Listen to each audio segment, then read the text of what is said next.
Welcome to Fun and Fundraising, everybody. The podcast where we talk with people behind the top galas to showcase how they use entertaining to elevate their communities and show all their guests a good time.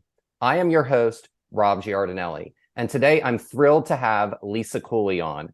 Lisa is chair of the upcoming Texas Independence Day dinner. Lisa, welcome, and I'm so excited to have you on today. Thank you, Rob. I'm so excited to be here. Well, let's dive right into this. So, tell us a little bit about the organization that the Texas Independence Day dinner benefits, which is the Texas State History Museum Foundation. Tell us what the mission of the organization is.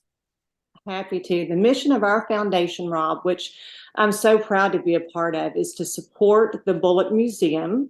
And the Bullock Museum is the official museum of our great state of Texas. It's located in Austin, just steps away from the state capitol, so it's in a beautiful and historic location. And any day that you can visit the museum is truly, truly a wonderful day. It's just an amazing museum that spans Texas history, going all the way back from prehistoric times to understanding Texas today. And we love the fact that almost 100,000 school children learn about our shared and diverse past at the museum. And I can remember going as a chaperone with each of my kids when they were in school, and little did I know that one day I would have the honor to serve on this wonderful foundation. But I remember always volunteering because I enjoyed going so much. And I think I may have enjoyed going more than my kids, but hopefully they enjoyed it as well and learned a lot. And I love that we are exposed to so many children, and now we are set up for distance learning. So even those that aren't able to visit in person can still visit and enjoy all that our museum has to offer. That's fantastic. And, there's a lot of really fun technological elements at the museum. There's also the IMAX theater as well, for really immersive experiences with various, things, whether it's a film or it's something about the state of Texas. So there's a lot of really cool, innovative ways that people can see it, whether or not they go in person or not. So, what's really interesting is you mentioned that you're, you got involved initially as a chaperone for your children on their field trips, and 100,000 children is a lot. So it's not like it's this place that only people within a specific city come to. Children are bussed in from all over the state, and I've gone there many a time during the day and seen, Abilene Public Schools or Baytown Public School. Like I've seen, various organizations all throughout the state. So, it's amazing to me that, something, and I know you live in another market in Dallas, that, you came to Austin, you just saw something so majestic about it that you wanted to, really wanted to get involved. Yes. I mean, there's no museum like it in the state. It's one of a kind. I can tell you're really passionate about the Bullock and the Texas State History Museum Foundation. What about the organization specifically makes you so passionate? Oh, well, now I could talk about that for hours, but I will not do that since I know we are on a time constraint here. But first of all, I think I'm like a lot of people. I love my state. I'm so proud to live here and to be a Texan. And there's a pride that we Texans have that you just don't see anywhere else. And I've been all across the country, and it's really special to live here. And I wasn't born here, but as we love to say, I got here as fast as I could. And I can proudly say I've lived here almost 40 years. So I consider myself a true Texan. I love our rich history and how we came to be, and the Alamo and Davy Crockett and Sam Houston. And I'm actually, as we speak, reading a book called Unflinching Courage by the Honorable Kay Bailey Hutchison. And it's about the first women in Texas and the amazing things these women did and the courage they showed in coming here and leaving the safety and security and all that they knew to journey to Texas and forge a new life for their families. It's always fun to, talk about the strong Texas woman. And, I know that I sat with you at the dinner last year. And when I did that, I think we were talking about that a little bit. And I had mentioned how my husband was once a judge for Miss Texas, and there was the mother of the person who headed the whole Miss Texas organization took all the judges and drove a 15-passenger van. So you got this little, woman probably in her 70s doing that. And all the other judges were from other states. So Lance was pretty much the only one who was from Texas. And I'll never forget getting off the shuttle and one of the other judges saying, is this really, when they say the strong Texas woman, is this what they mean? I'm like, absolutely. There's just a roll up your sleeves and a can-do attitude. So I think it's great that Kay has, written this book to really kind of showcase that and showcase, the power that, Texas women and women in general, really have in showcase. Yes, exactly. It was, the men were wonderful and great and brave and courageous, but the women came alongside them and the children too. I mean, it was not an easy life starting out in Texas, and the museum showcases all of this. And then what I also love is we have wonderful programs for the children. As I mentioned, wonderful exhibits. We do so much for our veterans, and it's just a reflection of the history of Texas, the history of the people of Texas, and the modern day Texan. And, I feel like for the most part, we Texans are good, salt of the earth people. We're hardworking, and we just want to live our lives and provide for our children and do good for others. That's the backbone of Texas. And I really feel like the Bullock is a museum that really showcases all of that about Texas and Texans. We're just, I love my fellow Texans. I do too. And there's just a camaraderie from the state. And, I wasn't born here either. And there's just, people from other states. It's just when you explain it, there's kind of a mix of doe-eyedness and fascinated curiosity kind of all in one of just how, people say that they're from Texas. Whereas I used to live in Florida and no one said they were Floridian. They would say they were from Tampa, they were from Miami, they were from Jacksonville or whatever the city was. So there's just a pride here. And that actually is a good segue into the next thing I want to talk about. And that is, the TSHMF, which stands for Texas State History Museum Foundation, ties the event that's going to be held on March 2nd with a historically significant date in Texas. Tell us more about what the dinner's honoring. So our dinner celebrates Texas Independence Day, which is March 2nd, and we have our dinner on or around that date every year. And back in 1836, delegates gathered at Washington on the Brazos and declared our independence from Mexico. And one thing I love about this story is that we used the United States Declaration of Independence as our outline and inspiration for our Texas Declaration of Independence. So I guess right off the bat, even though we became a country, we had that connection with the United States, even though it would be several years before we became a state in 1845. But ultimately, back in 1836, 58 delegates signed it, declared our independence, and the wonderful Republic of Texas was born. So I can't think of anything better to honor and commemorate as we do with our Texas Independence Day dinner.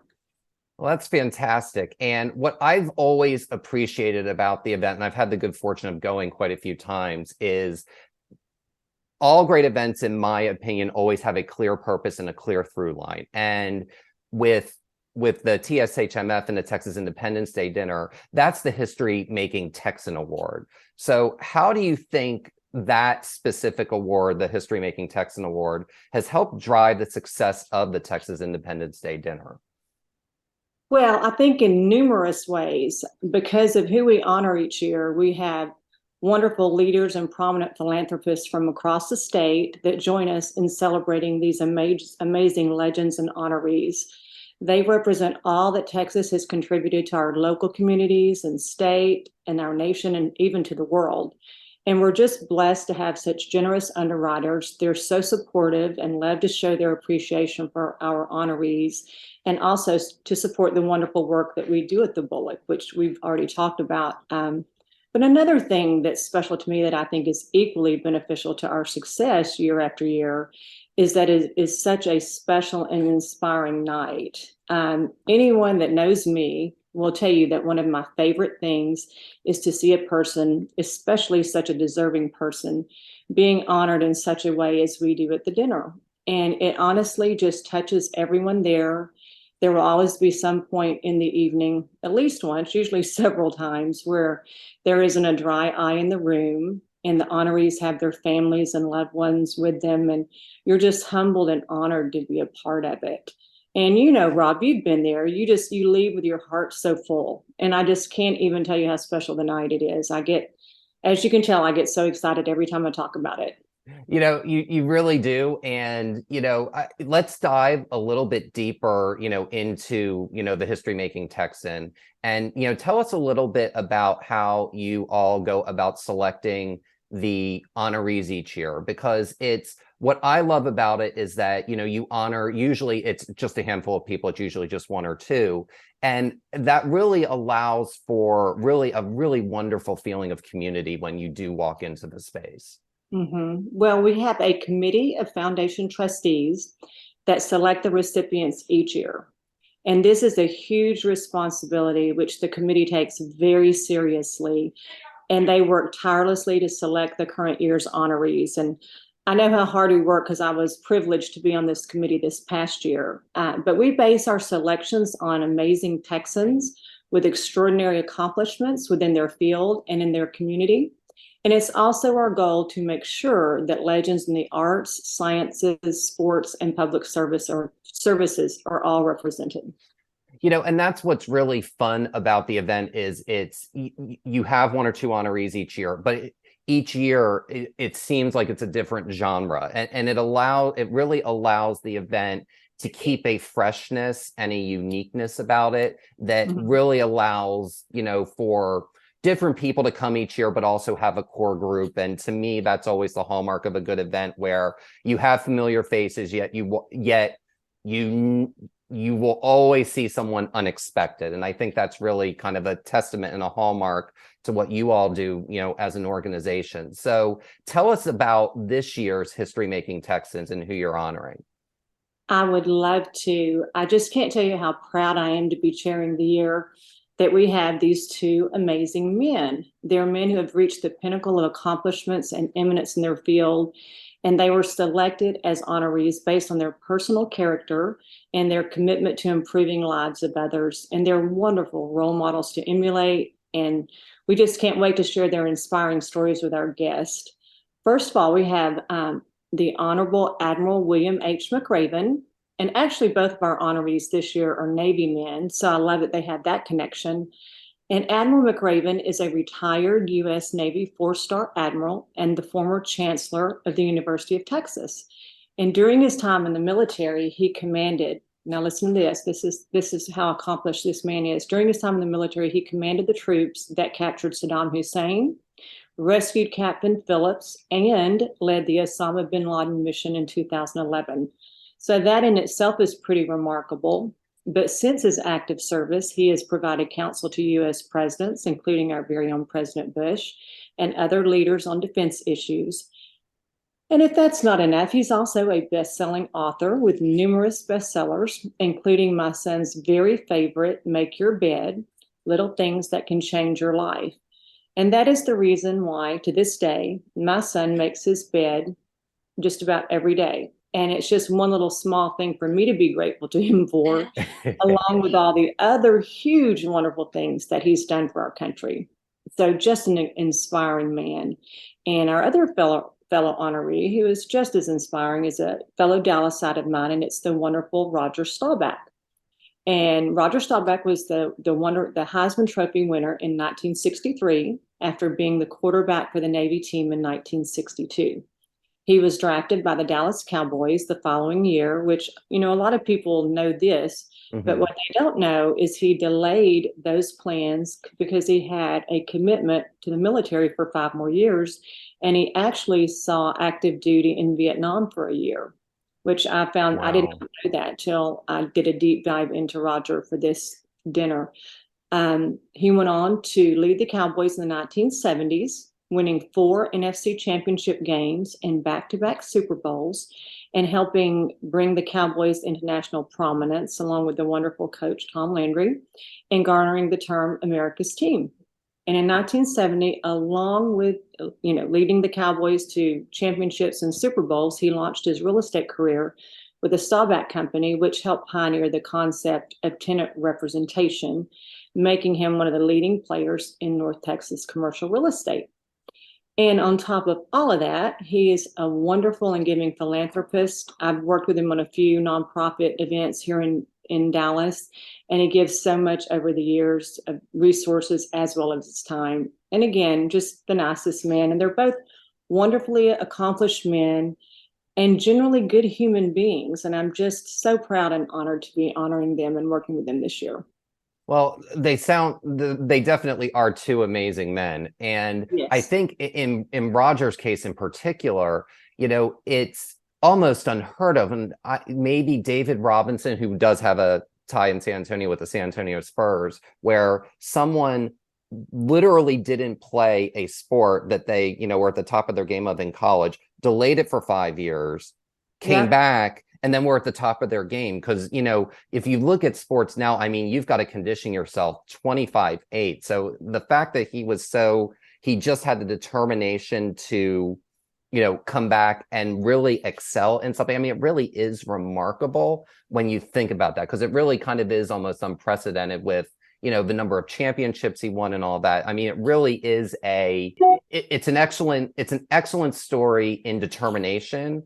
But it's also an excellent case of leadership, because to be able to do that, you really do have to have good leadership skills. And you can totally see why, both of these men are, history-making Texans. Yes, I totally agree. And the faith that they had to have had in Roger to sign him, knowing that it was going to be at least 5 years before he could actually play. That says a lot about what they thought about his ability and him as a person. That really is. And again, that's almost something you would never hear about in today's sports world. And it's just, it really is an incredibly inspiring story. So, I think what's also interesting about the event is that you've got Admiral McRaven, who resides in Austin, and you've got Roger Staubach, who lives in Dallas. So what's nice is that you've got people from two different Texas cities represented. And what's always wonderful about the event each year is that it truly is a statewide event, and a lot of philanthropies do local things. And the Texas Independence Day dinner is really the one annual gala that really does bring people in from multiple markets. Tell me how you think having people from multiple cities at an event, and especially since you go to so many in Dallas, how having people from all these different markets makes an event more fun. Well, it brings people together from all over the state, which, as you just mentioned, there are not many events that do that. So it's very unique in that way. And when you're there, you get to see people you haven't seen since last year and have a chance to catch up. And we have so many wonderful leaders from across the state that come. We all share a love for Texas and a love for the museum and a love for our honorees. And like you mentioned, you'll have different people there each, you'll have a lot of the same people because we love the Bullock and what they do, and we love to honor wonderful, deserving people. But you'll also have different people that come because they're friends and they want to support the honorees. And I think we have an appreciation for all that we have in common, along with the ways that we're different, living in our respective cities around the state. We have a deep respect for one another, and we leave politics at the door. This is about coming together collectively to have a lovely, inspiring evening celebrating the history of Texas and our amazing honorees. And it's just a wonderful night all the way around. It is. And, so let's talk a little bit about, what people can expect at this year's event. Well, first of all, they will not be disappointed. This is one event where I can guarantee it will far exceed any expectations you may have. And you've been there, Rob.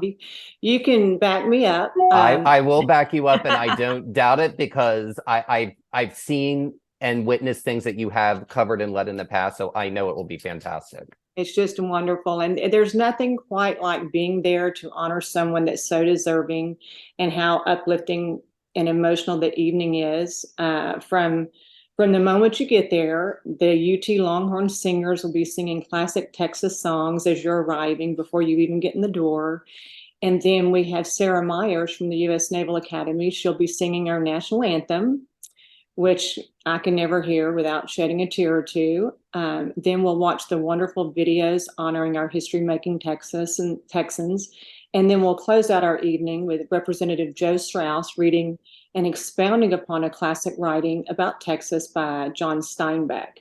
And it will just be a memorable evening. And then also, let's not forget, you will get an amazing dinner provided by the Four Seasons and wonderful camaraderie with your table guest while getting to participate in one of the loveliest events you will go to all year. I completely agree with that. And one thing that I love about the event, and especially when you arrive, is you have the best step and repeat I have ever been to and seen. And basically anyone who hasn't been to the Bullock Museum, you have to go. But there's this giant Texas Star of Texas that's right outside of the museum. And instead of a lot of organizations that kind of have to do the generic with vendor logos and sponsors of the event, you have just this wonderful backdrop. And this year, for the first time, you had the added element that the plaza there's a new plaza that's been completed outside of the Bullock that's really going to add just a whole other, I think, new energy to it this year that I think will really, as people walk up, it's really, I think, going to feel really special, even more so than it has, every other year, because you're really going to kind of see everything elevated from, not just within the museum, but all the grounds around it. Exactly. And the other thing, and you were being a little modest with some of the other things that are amazing about the night too. But one thing I love is that when you walk into the Bullock, you've got this beautiful grand atrium. So you see all the decor and all the flowers and all the tables, but you don't get to go there right away. You have to kind of go upstairs. And there's a cocktail hour up there. And one of my favorite photos to take every year when I have my phone with me is you're on the second floor and you can look down into the rotunda and you see everyone greeting each other and it's full of people. And it's just an amazing shot because you just see this wonderful scape of people and you see, you can see the fashions that people are wearing and you see all the various colors. And it's really it really is a magical, really fun experience, to see and do that before the program. So the program is beautiful, but the cocktail party is really one of the best in Texas. And it really does set the tone for such an amazing evening. Yes, and we have a couple of surprises for you, for the guest when they walk in this year. Oh, okay. I have to have my phone out then. As I'm walking in then. Okay. Yes, be ready. I've got the memo. So fantastic.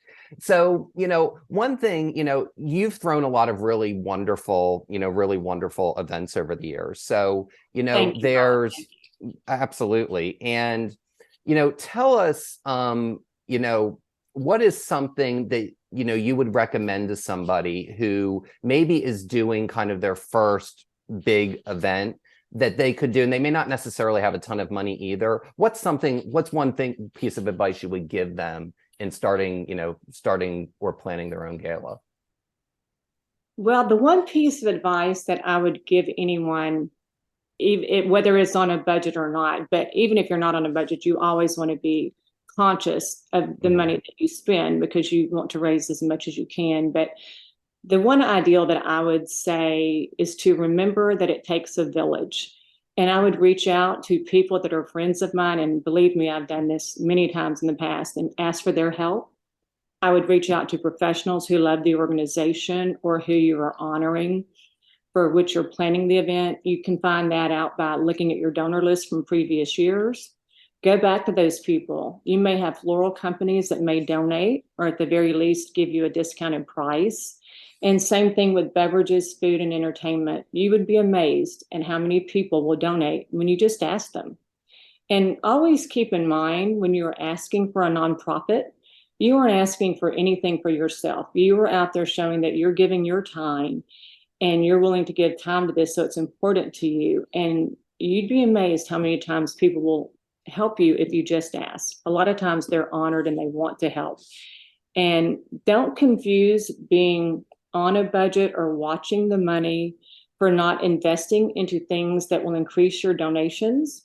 Recently, a good example is recently I chaired an event where I sent nicely wrapped gifts to prospective donors, and the gifts were around $3,000, which is a pretty significant investment. But the donations that were generated from those gifts were over $80,000. So that was a good investment to put into my fundraising. So just keep in mind, you do have to spend a little money to make money, but just weigh how much you spend for the return of your investment. And then lastly, I would say to take the time to write personal notes. Notes. This means so much to people. Or call them on the phone. They love that as well. But the bottom line is you need to make things personal. You've got to take care of your donors that give a little and your donors that give a lot. I treat them equally, and I try to be respectful and appreciative of them and appreciate what they give. And I just realized that to be successful, I'm going to have to work hard and it's going to take a lot of time. And so that's it. Just gather people together to help you, and just don't be scared to ask, and just reach out to your donors. I love that. And I love how you say that it really takes a village, because it really is a team effort to put any sort of fundraiser together. I always like to say it's almost like the octopus effect. There have to be so many different tentacles that can grab so many different types of things to really kind of go and pull everything together. So, well, and let me also just add real quickly, you have to take care of your donors, your prospective donors, your previous donors, but you also have to take care of those that are helping you, the people that you reach out to, the same thing. And because first of all, it's the right thing to do, to be gracious and appreciative, but you never know when you might work with them again. So it's just absolutely. Yeah. So it's a lot about just really taking good care of people. Now, speaking of taking good care of people, what is, because you're dealing with two very high profile, people, what is one piece of advice you would give to an organization in terms of engaging somebody who is high profile? You've got, two people that were at the top of both of their fields, and getting them to say yes and getting them to be a part of the evening. First and foremost, you need to know all you can know about that person. If you're going to honor them, like I said, I love Roger Staubach, loved him for years. My mom watched him for years. I respect him more than any other sports figure ever. But I had no idea that he deferred his playing with the Cowboys for 5 years and spent a year seeing active duty. So the first thing I could say is do your research, know your honorees, know their history, what they've done, their accomplishments. And then you try to make the event all that they would love and enjoy. And you try to incorporate things into your event that's a reflection of them. Last year at the Bullock, we honored someone and her favorite color was orange. So we had beautiful orange arrangements. And this year we're doing a really pretty and delicious dessert duo, and we're doing a little thing to honor Mr. Staubach on one and Admiral McRaven on the other. And then the surprise that I was telling you about in the foyer as you come in the rotunda, that's going to be things honoring each of them. And you always want to honor them and make the evening lovely for them and for everyone else. But if you do that, there are people that know them and love the organization. They will support your event. And then you bring in the other people that love what you're doing, and they will support the event as well. But you just need to, again, it goes back to what I say, take care of them, make them feel special, honor them any way that you can. That is a perfect piece of advice to end on. And, you have shared so many successful things over the years, and you can totally see why you think of everything so thoughtfully through all the way through from start to finish. And I can't thank you enough, Lisa, for taking the time today. Thank you, Rob. I was happy to be here. Thank you. So the 19th annual Texas Independence Day dinner is on March 3rd, 2023 at the Bullock Museum in Austin, Texas. For more information, visit tshmf.org. Lisa, again, thank you so much for joining us. Thank you, Rob. And this is Rob Giardinelli signing off on Fun and Fundraising. You can find me on Instagram at Fun and Fundraising, and reminding you to keep it fun and keep it interesting, and your guests will have a great time. Have a great day, everyone, and take care.